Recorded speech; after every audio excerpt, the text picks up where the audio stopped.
नमस्कार मेरे दोस्तों। आज हम बात करेंगे गुलाम वंश की। गुलाम वंश में दोस्तों 11 राजाओं ने राज करा है। गुलाम वंश गुलाम वंश में गुलाम वंश में दोस्तों 11 राजाओं ने राज करा है। 1206 से 1290 तक 1290 तक लगभग 84 वर्षों तक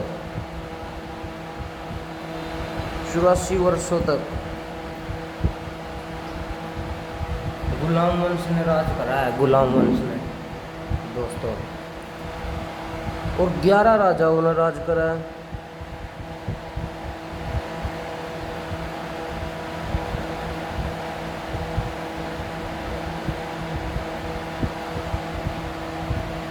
इससे पहले दोस्तों गौर वंश था। मोहम्मद गजनवी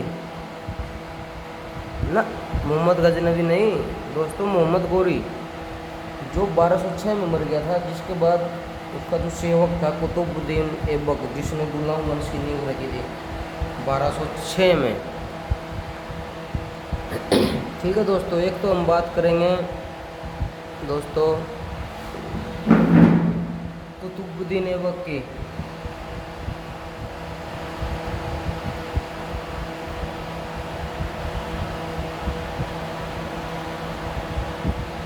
एक आता है दोस्तों आराम शाह। आराम शाह, इसके नाम में ही आराम है दोस्तों। इल्तुतमिश,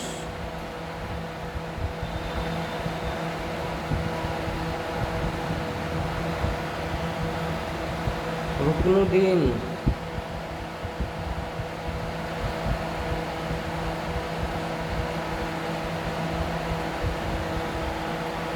रजिया सुल्तान,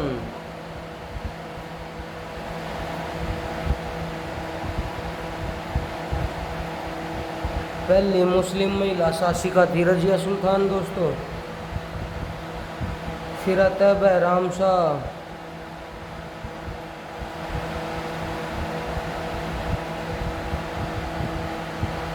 सातवें नंबर पर आता है दोस्तों अलाउद्दीन मसूद शाह। अलाउद्दीन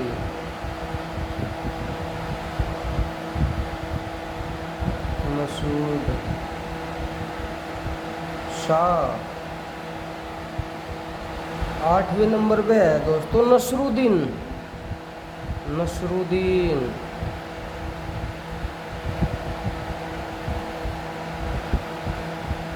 नौवां नंबर बलबन का है।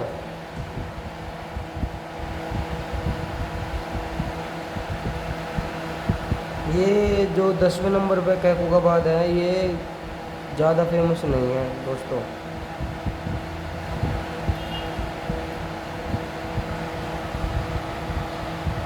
अंतिम राजा आता है दोस्तों गुलाम वंश का कैमूर्स। कैमूर्स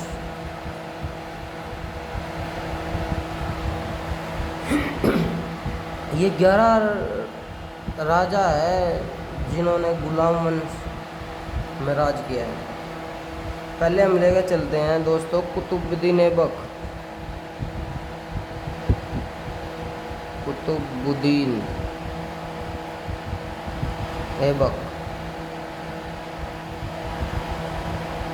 जैसे कि दोस्तों आप सभी जानते ही हैं, संस्थापक है गुलाम वंश का।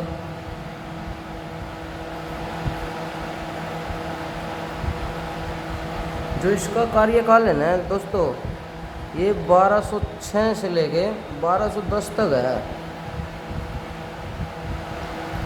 इसने 4 ही साल राज किया है दोस्तों। गुलाम वंश का संस्थापक है। और इसने जो अपनी राजधानी है ना दोस्तों, इसने अपनी राजधानी लाहौर में बनाई थी। लाहौर बनाई थी।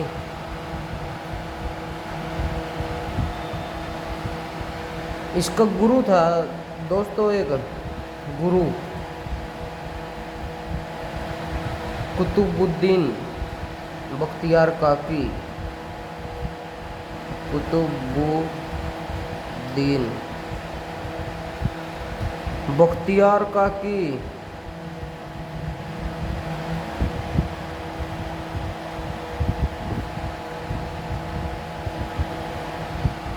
बच्चों ये जो गुरु है ना, इन्हीं की याद में कुतुबुद्दीन ऐबक ने कुतुब मीनार की नींव डाली थी।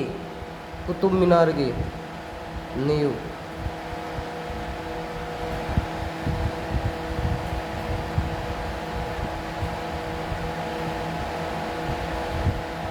कुतुब मीनार की नींव इसकी याद में डाली थी कुतुबुद्दीन ऐबक ने दोस्तों। और पूरी कुतुब मीनार इल्तुतमिश ने करवाई थी।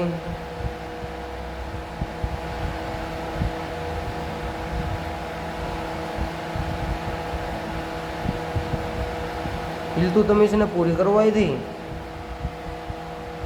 इल्तुतमिश को वास्तविक संस्थापक भी बोला जाता है दिल्ली का। और पांचवी मंजिल जो है दोस्तों कुतुब मीनार की, वो फिरोज शाह तुगलक ने बनवाई थी। फिरोज शाह तुगलक। फिरोज शाह तुगलक ने पांचवी मंजिल बनवाई थी। पुनर्निर्माण पूछ ले अगर दोस्तों, पुनर्निर्माण किसने करवाया कुतुब मीनार का? पुनर्निर्माण का श्रेय दोस्तों जाता है सिकंदर लोदी को। सिकंदर लोदी।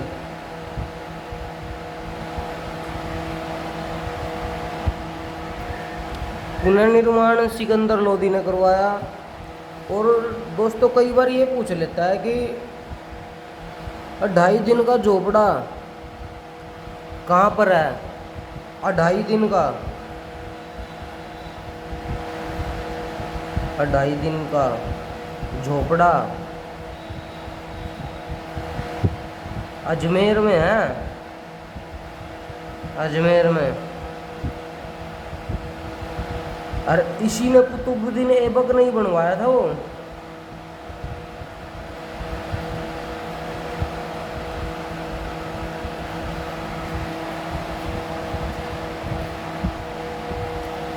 पहली बार मस्जिद का जो श्रेय जाता है ना दोस्तों, पहली बार भारत में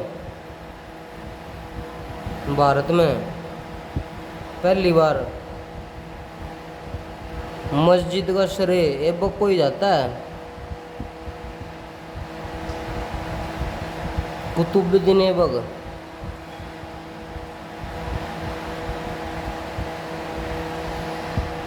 अगर दोस्तों पेपर में पहला मंदिर पूछ ले, पहला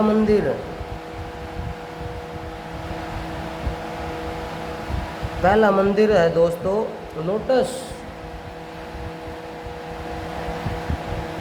पहली चर्च पूछ ले अगर दोस्तों पेपर में,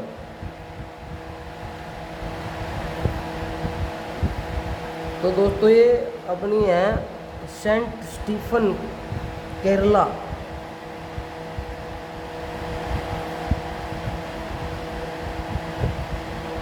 सेंट स्टीफन केरला। अगर भारत का पहला मंदिर पूछ ले लोटस, पहली चर्च पूछ ले तो सेंट स्टीफन केरला। जो मस्जिद है ना दोस्तों, उसका जो नाम है पहली मस्जिद का, कुव्वत अल इस्लाम। कुव्वत अल इस्लाम।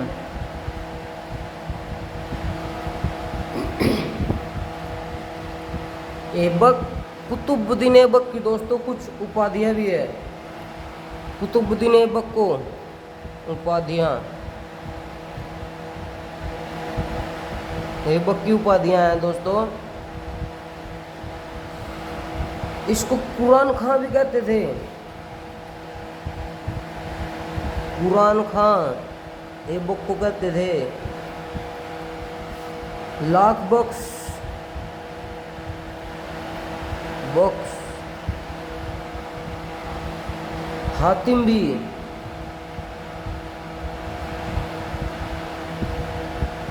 हातिम भी ऐबक को ही कहा जाता था।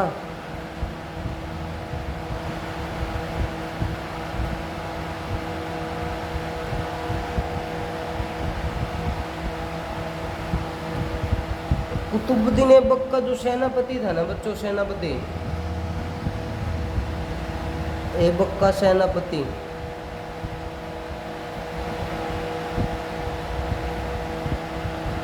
सेनापति का नाम था बख्तियार, बख्तियार खिलजी।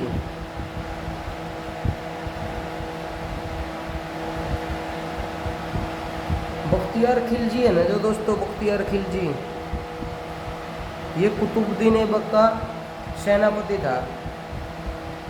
और जो कुतुबुद्दीन ऐबक है ना, कुतुबुद्दीन ऐबक ने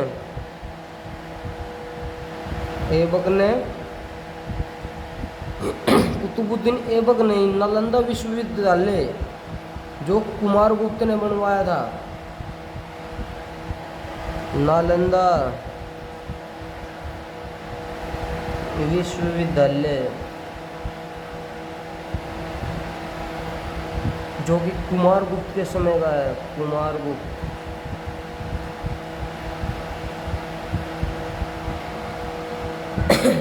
और विक्रमशिला, विक्रमशिला, विक्रमशिला विश्वविद्यालय जो कि धर्मपाल ने बनवाया था, उसको जलवा दिया था ऐबक ने। विक्रमशिला विश्वविद्यालय,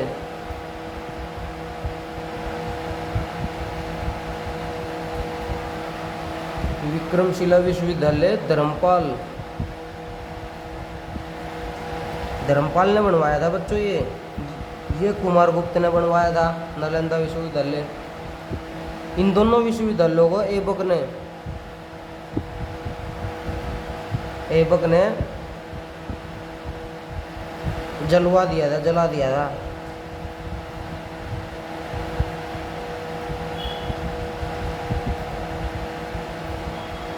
ठीक है दोस्तों। और 1210 में ऐबक की, कुतुबुद्दीन ऐबक, मैं शॉर्ट फॉर्म लिख रहा हूँ दोस्तों, आपको तो कुतुबुद्दीन ही याद रखना है। 1210 में ऐबक की चौगान खेलते हुए, ऐबक की चौगान, चौगान खेलते हुए मृत्यु हो गई थी। चौगान खेलते हुए घोड़े से गिरकर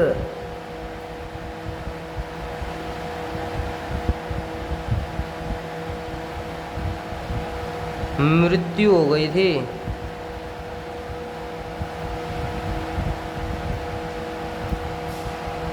चौगान एक खेल होता था दोस्तों जो घोड़ों पर ही खेला जाता था।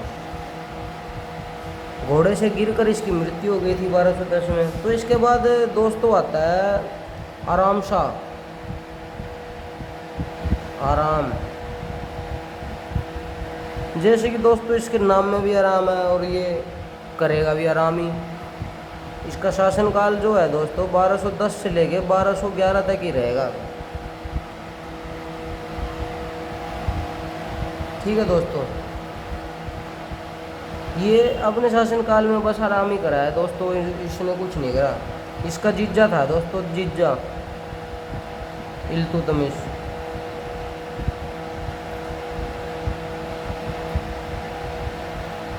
इसका जीजा था इल्तुतमिश, जिसने इसकी हत्या कर दी थी। इल्तुतमिश ने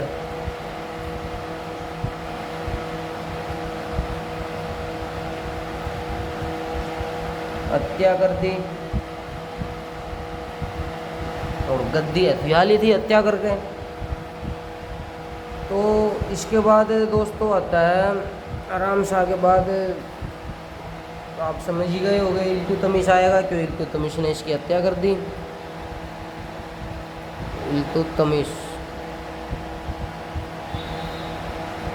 इल्तुतमिश का जो शासनकाल है ना दोस्तों, ये 1211 से 1236 तक रहता है। जैसे कि आप लोग जानते हैं, दमाद था ये कुतुबुद्दीन ऐबक का। तो जब उसके छोरे का ये जीजा लगा, तो इल्तुतमिश ऐबक का तो दमाद ही होगा।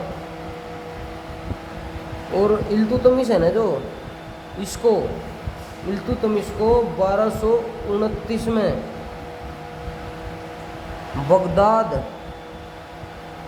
बगदाद के खलीफा ने ना, 1229 में बगदाद के खलीफा ने इल्तुतमिश को सुल्तान कहा था। इल्तु तो बच्चों कई बार पेपरों में पूछ लेते हैं कि इल्तुतमिश को सुल्तान किसने कहा था। बगदाद के खलीफा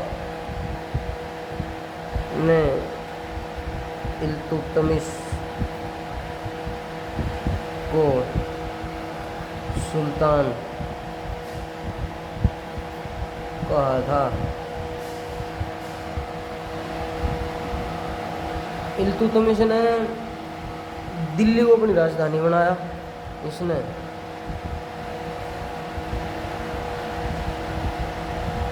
दिल्ली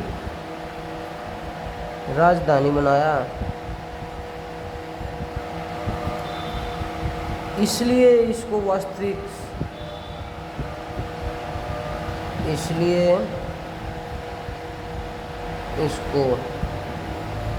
वास्तविक संस्थापक भी कहते हैं। वास्तविक संस्थापक दोस्तों, दिल्ली का वास्तविक संस्थापक कहते हैं इसको। इल्तुतमिश ने चांदी व तांबे के सिक्के जारी किए। चांदी व तांबे के सिक्के जारी किए। तांबे को तो जित्तल कहते थे इसके समय में, जित्तल। और चांदी को दोस्तों टका कहते थे, टका। इल्तुतमिश ने एक पद चालू करा था, एक दल बनाया था इसने। इल्तुतमिश ने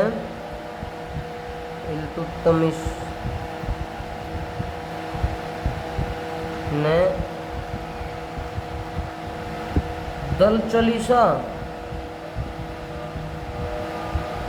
या आ जाए तुर्के चहलगामी शुरू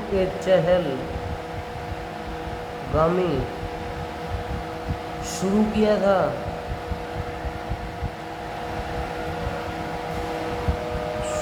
था। इसी में से तो एक राजा बनता था। वह एक सेनापति।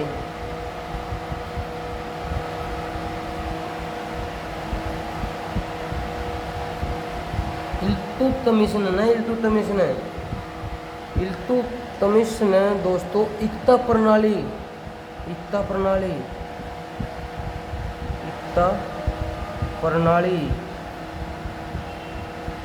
मतलब दोस्तों इक्ता प्रणाली की शुरुआत की थी। इक्ता प्रणाली मतलब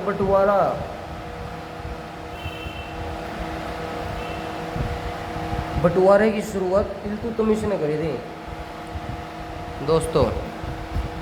तो इल्तुतमिश ने ही न्याय की घंटी लगवाई थी।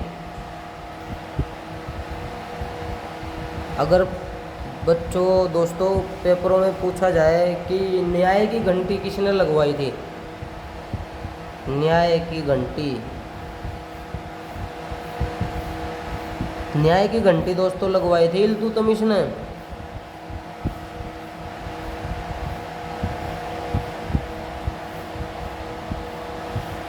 और दोस्तों अगर ये पूछ लिया जाए न्याय की जंजीर, न्याय की जंजीर, तो दोस्तों आपको लगाना है जहांगीर।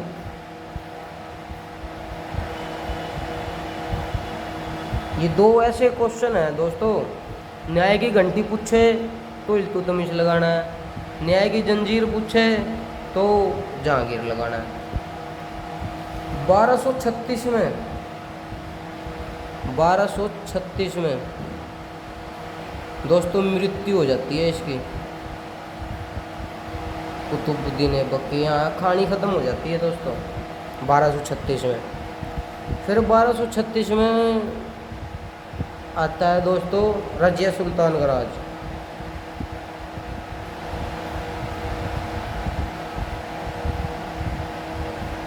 जो रजिया सुल्तान है दोस्तों, इसका जो कार्यकाल है 1236 से लेके 1240 तक रहेगा, और ये पहली मुस्लिम महिला शासिका है जिसने दिल्ली सल्तनत पर राज किया है। इससे भी पहले इसका भाई आता है दोस्तों रुकनुद्दीन, पर वो इतना कामयाब नहीं था, तो उसका भी बारे में मैं भी बता देता हूँ थोड़ा सा। जो इल्तुतमिश है ना दोस्तों, इल्तुतमिश, इसके दो पुत्र थे, है ना, दो बच्चे थे, एक तो था पुत्र, एक था पुत्री। पुत्री पुत्र तो था रुकनुद्दीन,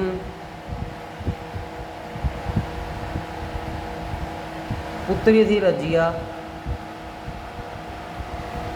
ठीक है, यही है बनी सुल्तान रजिया सुल्तान।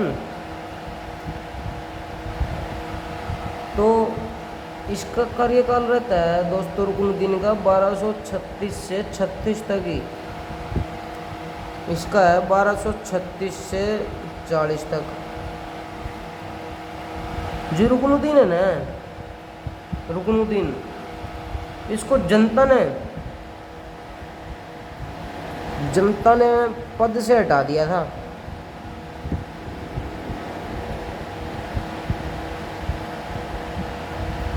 रुकनुद्दीन को जनता ने पद से हटा दिया था कि तू राज करने लायक नहीं है, और इसको पद पे बिठा दिया था।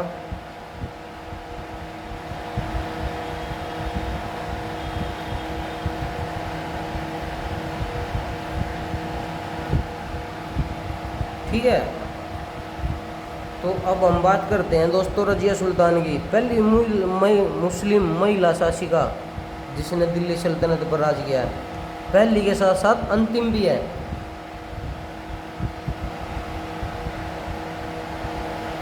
पहली व अंतिम मुस्लिम महिला, पहली व अंतिम मुस्लिम महिला शासिका रही जो दिल्ली की गद्दी बैठी। पहली व अंतिम मुस्लिम महिला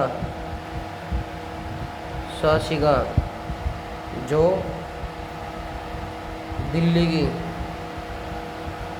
गद्दी पर बैठी।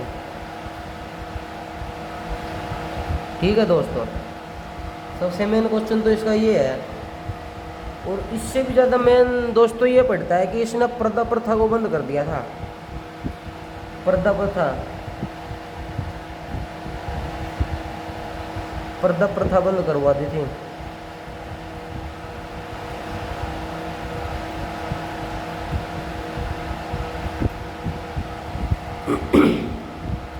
पर्दा प्रथा इसने बंद करवाई चालू इल्तुतमिश ने, मतलब इसके पापा ने, इसने इल्तुतमिश ने चालू करवाई थी। चालू इल्तुतमिश ने करवाई थी। चालू तो इल्तुतमिश ने करवाई थी और बंद इसने रजिया सुल्तान ने करवा दी। तो दोस्तों इसके दरबार में ना, रजिया सुल्तान के दरबार में दो आदमी रहते थे। दो आदमी इसके दरबार में दो आदमी रहते थे। दो आदमी, दो व्यक्ति लगा लो। एक था अल्तुनिया,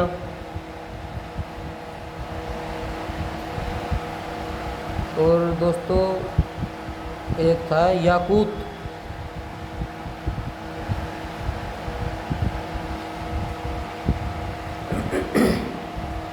अल्तुनिया तो सेनापति था, सेनापति था अल्तुनिया, और बठिंडा का गवर्नर था, बठिंडा का गवर्नर। अल्तुनिया सेनापति भी था, बठिंडा का गवर्नर भी था। याकूत का ना, याकूत का एक पद था, पद, याकूत का पद था आमीर ए आखुर, आमीर ए आखुर। मतलब आमीर ए आखुर मतलब घोड़ों की देख रेख करने वाला, घोड़ों की देख रेख करने वाला। ठीक है दोस्तों, ये इसका पद था और ये इसका पद था। एक इसका चचेरा भाई था बैराम शाह रजिया का, चचेरा भाई बैराम शाह रजिया सुल्तान का। और ये जो था ना, ये बंदायूं का गवर्नर था, बंदायूं का गवर्नर। ठीक है दोस्तों, तो कई महान इतिहासकार हैं, जैसे एलिफिस्टन नामक व्यक्ति ने कहा है,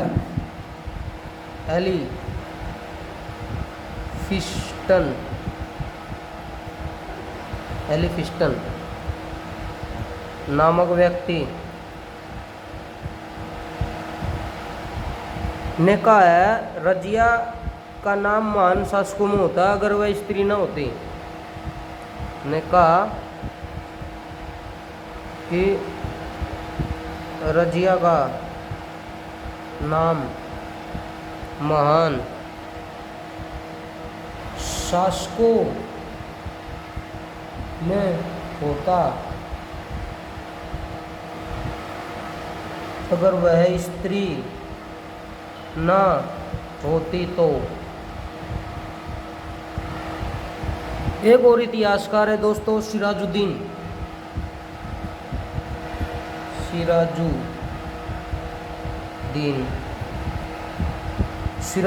कहता है, सिराजुद्दीन ये कहता है दोस्तों, रजिया सफल शासिका होती है अगर स्त्री ना होती। रजिया सफल शासिका होती अगर स्त्री ना होती। इन दो इतिहासकारों ने रजिया के बारे में ये कहा है दोस्तों। रजिया की हत्या, रजिया सुल्तान की जो हत्या है 1240 में कैथल में याकूत व बैराम शाह ने की थी। रजिया की हत्या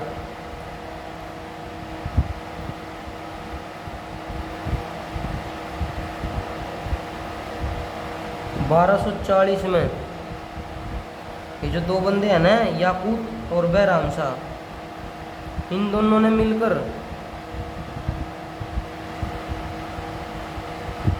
याकूत व बैराम शाह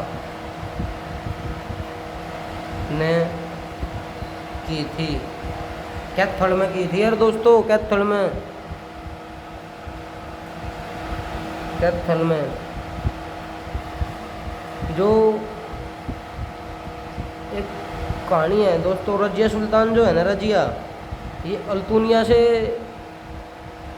प्यार करती थी, तो याकूत रजिया से प्यार करता था पर रजिया याकूत से नहीं करती थी। तो रजिया जैसे भी तैसे करके अल्तुनिया से बठिंडा जाकर शादी कर लेती है। और ये बात इसके भाई को पता लग जाता है, बैराम शाह को। पर याकूत को भी पता लग जाता है, तो याकूत इसके भाई के साथ, चचेरे भाई के साथ मिलकर इसको मरवा देता है, रजिया सुल्तान को। दोस्तों ये कहानी है, ये अल्तुनिया के रजिया सुल्तान की। तो कैथल में जैसे ही मरते हैं ना, तो कैथल में ही इनका मकबरा है, रजिया सुल्तान का मकबरा कैथल में है। और कैथल में ही इसकी हत्या कर देते हैं ये दोनों मिलकर। ठीक है दोस्तों, आगे अब आएगा इसका भाई बैराम शाह, जिसने इसकी हत्या की। बैराम शाह, ये इसका शासनकाल है दोस्तों 1240 से 1242 तक। बस बैराम शाह जो है ना, इसने एक पद शुरू करा था। इसने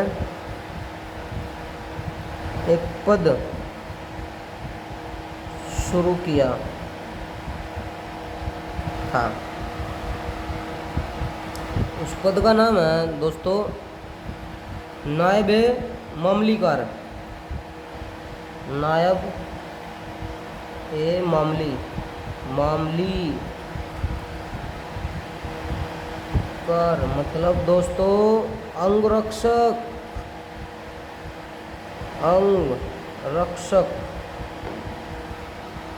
अंगरक्षक का जो पद है ना, पहली बार अंगरक्षक का पद बैराम शाह ने चालू किया था। और इसके जो अंगरक्षक है ना, अंगरक्षक का नाम था दोस्तों ऐतगीन।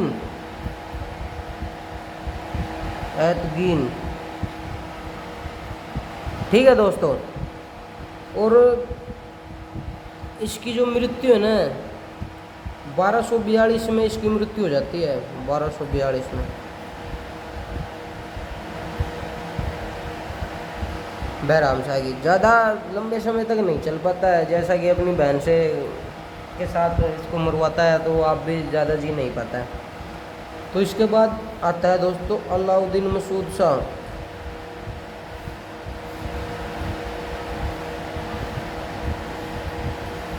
अलाउद्दीन मसूद खां, खां लगा लो, शाह लगा लो, एक ही बात है। जो इसका जो शासनकाल है ना दोस्तों 1242 से 1246 तक, 1242 से 1246 तक रहता है। ये जो ये है ना बैराम शाह ये है दोस्तों, इसका चचेरा भाई है ये अलाउद्दीन मसूद खां, बैराम शाह का चचेरा भाई। बैराम शाह का चचेरा भाई है। इसके शासन में भी 2 आदमी थे।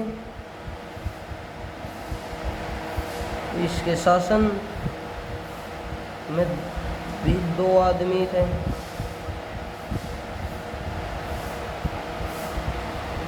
एक था नसरुद्दीन, एक था बलबन। नसरुद्दीन,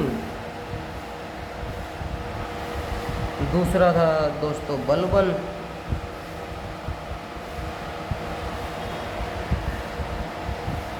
ये जो नसरुद्दीन था ना, ये नसरुद्दीन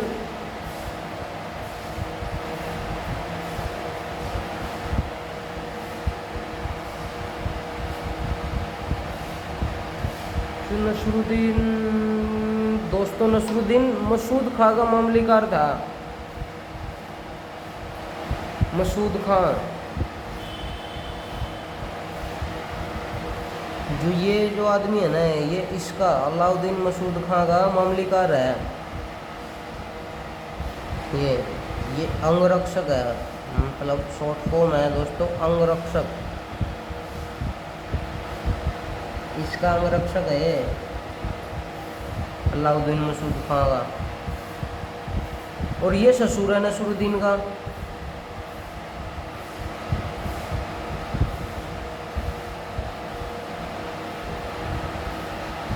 ससुर है नसरुद्दीन।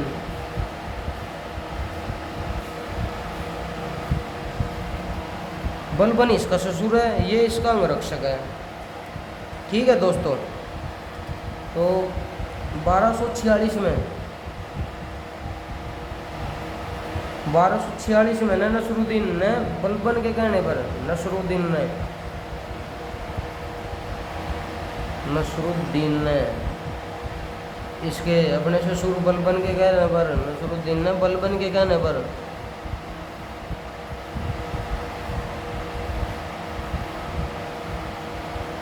इसकी अलाउद्दीन मसूद खां की अलाउद्दीन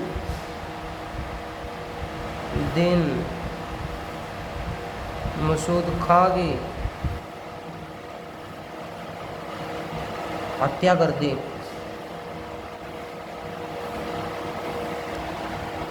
ठीक है दोस्तों, 1246 में ये मर जाता है। तो इसके बाद राज करता है दोस्तों नसरुद्दीन का शासन शुरू हो जाता है। अभी तक मुगल वंश ही चल रहा है दोस्तों। तो नसरुद्दीन का समय आ गया है दोस्तों। अब नसरुद्दीन 1246 से 1266 तक नसरुद्दीन ने 20 साल राज किया है दोस्तों, 20 साल। सबसे पहली बात इसकी नसरुद्दीन की बलबन के कहने पर मसूद खां की हत्या, बलबन की सिफारिश लगा लो, सिफारिश पर मसूद शाह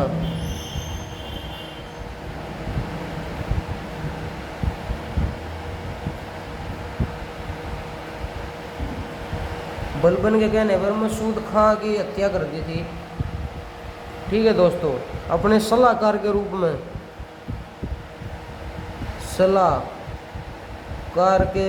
में अपने ससुर को रख लिया, बलबन को।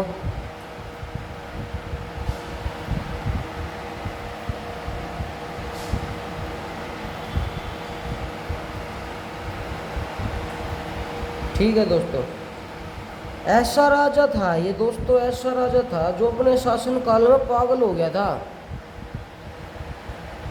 ऐसा राजा था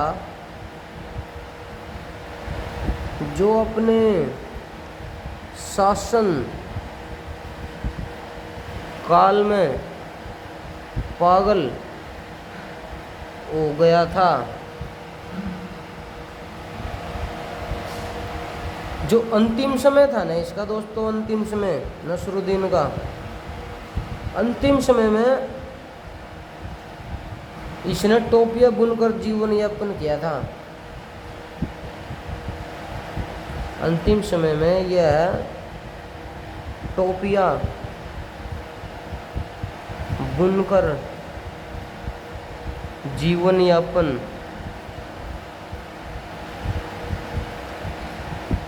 किया था। ठीक है दोस्तों, इसके बाद आता है दोस्तों नसरुद्दीन के बाद बलबन। इसने भी दोस्तों 1266 से 1288 तक 86 तक राज किया है। इसने भी दोस्तों लगभग 20 साल ही राज किया है। बलबन ने ना दोस्तों, बलबन ने तुर्क के चहलगामी का पद बंद कर दिया था। तुर्क के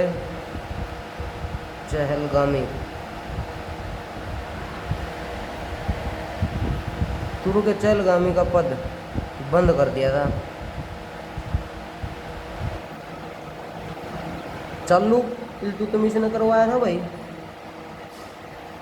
ये जो पद है ना, ये चालू इल्तुतमिश ने करवाया था।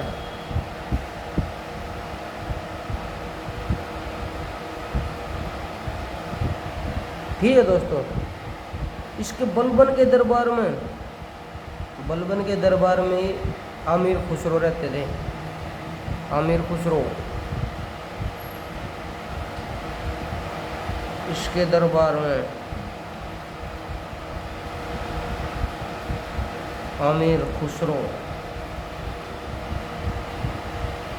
रहते थे,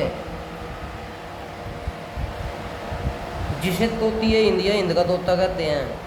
अमीर खुसरो को ही तो कहते हैं तोती हिंद, तोती ए हिंद या फिर हिंद का तोता।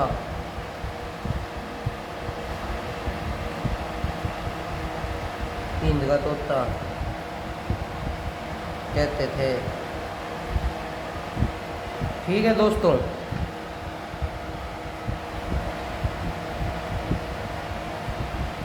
(1276) में पालम गांव के अभिलेख बलबन ने बनवाया है। 1276 में बलबन ने पालम गांव का अभिलेख बनवाया था, जिसमें दिल्ली का नाम योगनीपुर है। जिसमें दिल्ली का जो नाम है ना दोस्तों, दिल्ली का नाम योगिनीपुर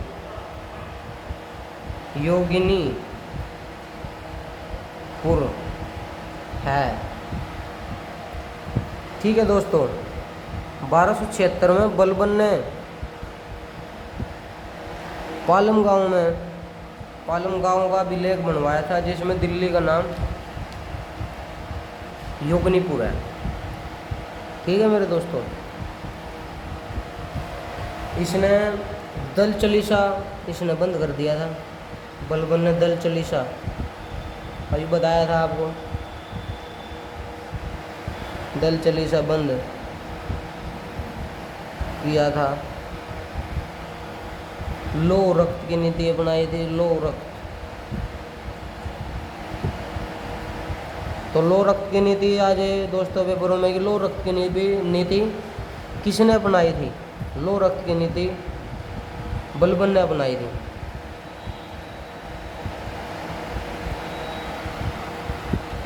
पारसी त्योहार, एक पारसी त्योहार है, पारसी त्योहार है नवरोज शुरू किया था बलबन ने। ठीक है दोस्तों, इसने 2 उपाधि ली, बलबन ने 2 उपाधि।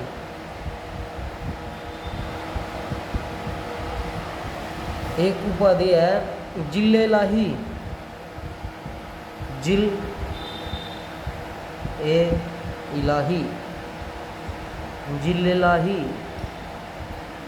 जिले लाही का मतलब दोस्तों ईश्वर की परछाई, ईश्वर की परछाई। दूसरी उपाधि है दोस्तों इसकी नियाबत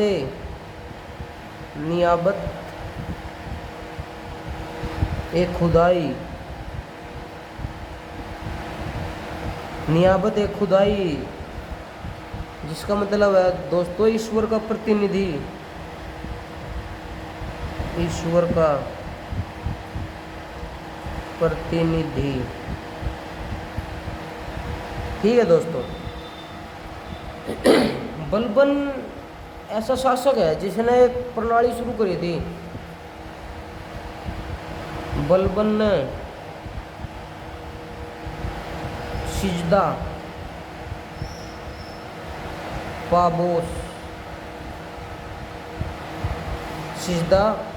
पोबोस प्रणाली शुरू की थी। सिजदा पाबोस का मतलब होता है दोस्तों पैरों में गिरकर नमस्कार करना, पैरों में गिरकर नमस्कार करना। ठीक है, इसके समय में ये अमीर खुसरो नाम के कवि थे, ये मैंने आपको बता ही दिया है।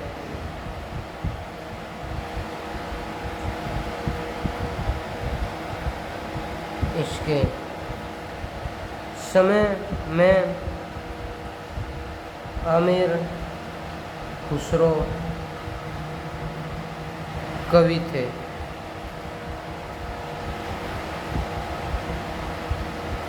अमीर खुसरो जो है ना दोस्तों, अमीर खुसरो ने 7 राजाओं का वंश देखा है।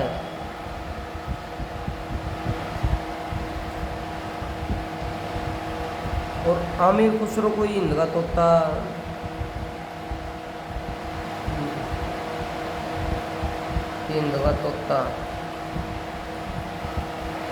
या तोती है, हिंद दिक्कत है, तोती है इनका तोता है या तोती है हिंद भी कहते हैं। अमीर खुसरो है ना, अमीर खुसरो का वास्तविक